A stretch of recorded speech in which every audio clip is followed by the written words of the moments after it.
मैं आपको बाखबर कर रहा हूं, वो तूफान आने से पहले हमको तैयारी कर लेना चाहिए। याद रखो मेरी इस बात को, अगर आपका नाम वोटर लिस्ट से निकल गया तो मोदी को सबसे ज्यादा खुशी होगी।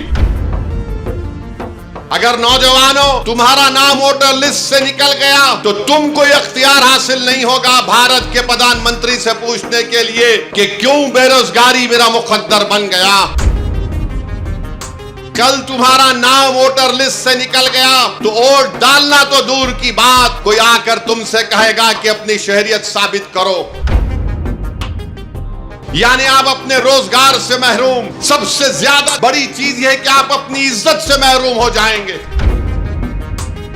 जब तेलंगाना में या आपके किसी रियासत में ये इंटेंसिव रिवीजन होगा तो आप लोग परेशान होने की जरूरत नहीं, अभी वक्त है। पासपोर्ट बना सकते, दबा के पासपोर्ट बनाओ। बर्थ सर्टिफिकेट नहीं है तो बर्थ सर्टिफिकेट बनाओ। बिहार में जो इलेक्शन कमीशन की जानिब से इंटेंसिव रिवीजन के नाम पर जो वोटर लिस्ट अब बनाई जा रही है, मैं तेलंगाना के आप तमाम लोगों से, ख़ास तौर से भारत के गरीबों से, चाहे वो किसी मज़हब से उनका ताल्लुक़ हो, ख़ास तौर से मुसलमानों से, दलितों से, आदिवासियों से ये कह रहा हूँ कि आप तैयार हो जाइए।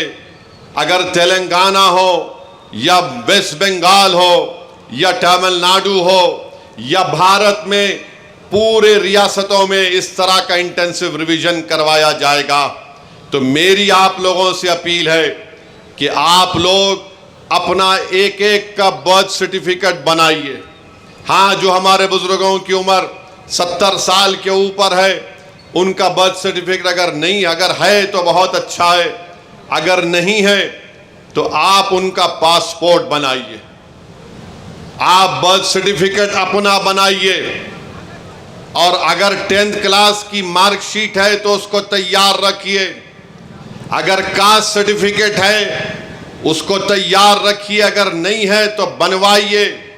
पासपोर्ट नहीं है तो बनवाइए, बर्थ सर्टिफिकेट नहीं है तो बनवाइए। अगर कोई रिटायर्ड पेंशनर है तो जो पेंशन का ऑर्डर मिलता है उसको उठाकर रखिए। अगर आपको 2 BHK का सर्टिफिकेट मिलता है कि आपको 2 BHK दिया गया, उसको उठाकर हिफाजत से रखिए। अगर ज़मीन गवर्नमेंट ने आपको अलॉट की तो उसको उठाकर रखिए। अगर आप गवर्नमेंट के मुलाजिम हैं या थे, उसका ID कार्ड उठाकर रखिए। क्योंकि याद रखिए मेरी इस बात को कि अब जब इंटेंसिव रिवीजन हो रहा है तो इलेक्शन कमीशन ने जो हिदायतें BLOs को दी हैं बिहार में, उसमें यह कहा गया कि अगर इलियास साहब के घर पर कोई 3 मरतबा BLO चला जाएगा और 3 मरतबा किसी जायज़ वजह से इलियास साहब अपने घर पर मुकीम नहीं होंगे तो BLO उसकी इत्तला ERO को और AERO को देगा। और ये AERO और ERO को इख्तियार हासिल है कि वो 1955 के सिटीजनशिप एक्ट के तहत उन तमाम ओहदेदारों को इत्तला देना के लिए साहब शायद भारत के नागरिक नहीं है, तो ये सिटीजनशिप का मसला पैदा हो जाएगा। तेलंगाना में भी इंटेंसिव रिवीजन होगा, बल्कि पूरे मुल्क में होगा। मैं आज यहां बोधन की सरजमीन से खड़े होकर उन तमाम भारत के गरीबों को कह रहा हूं, उन दलितों को, आदिवासियों को और मुसलमानों को कह रहा हूं कि आपको नंबर 1 अपना बर्थ सर्टिफिकेट बनाना है। 10th क्लास अगर किसी ने किया तो मार्कशीट तैयार रखना है। कास्ट सर्टिफिकेट है तो तैयार रखिए, और अगर आप उस कास्ट में आते हैं उसका सर्टिफिकेट निकलवाइए।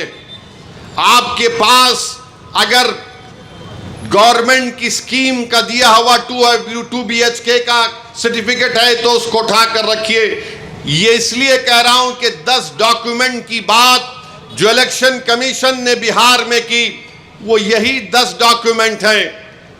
हमने सुप्रीम कोर्ट को अख्तरुल ईमान मजलिस की तरफ से गए तो सुप्रीम कोर्ट ने अपने इंटरिम ऑर्डर में कहा कि प्राइमा फेसी हम इलेक्शन कमीशन से कहती हैं कि आधार कार्ड को भी, जो इलेक्शन कमीशन का वोट डालने का एपिक कार्ड होता है, राशन कार्ड को भी वो कंसीडर करे।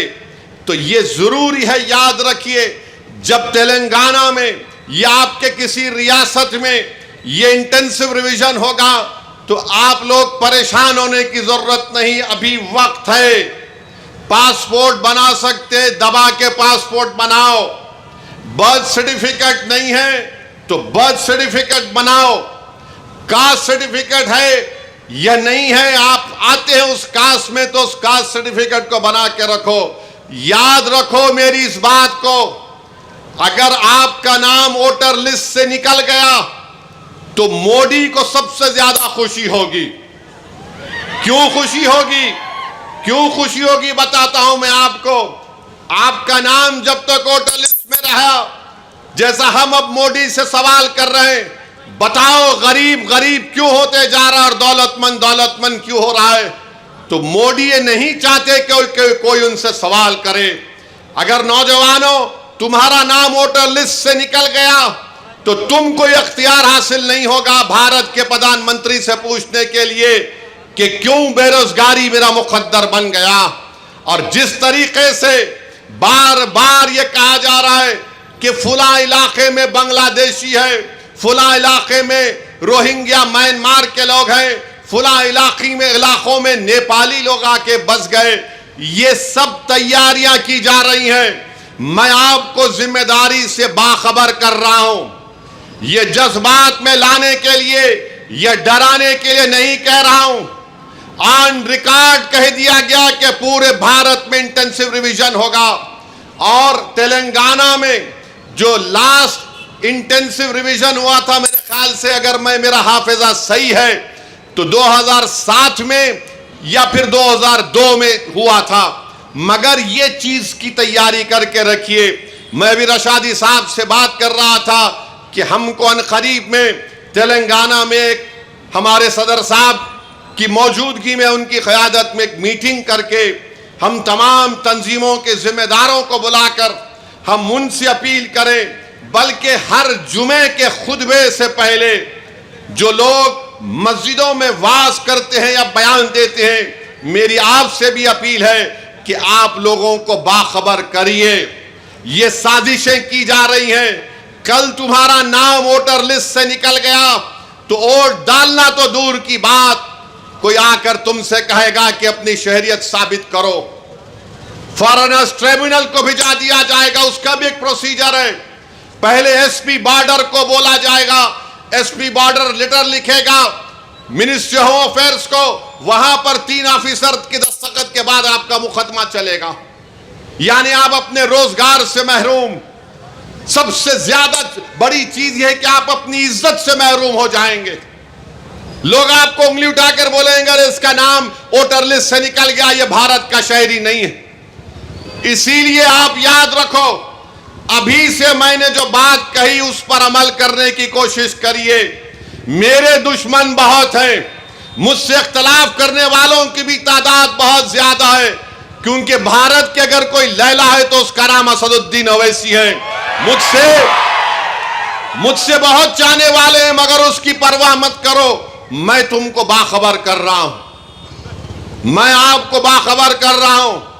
वो तूफान आने से पहले हमको तैयारी कर लेना चाहिए। साजिश करने वाले की साजिश में उसको नाकाम करने के लिए हमको आज से तैयारी करना पड़ेगा।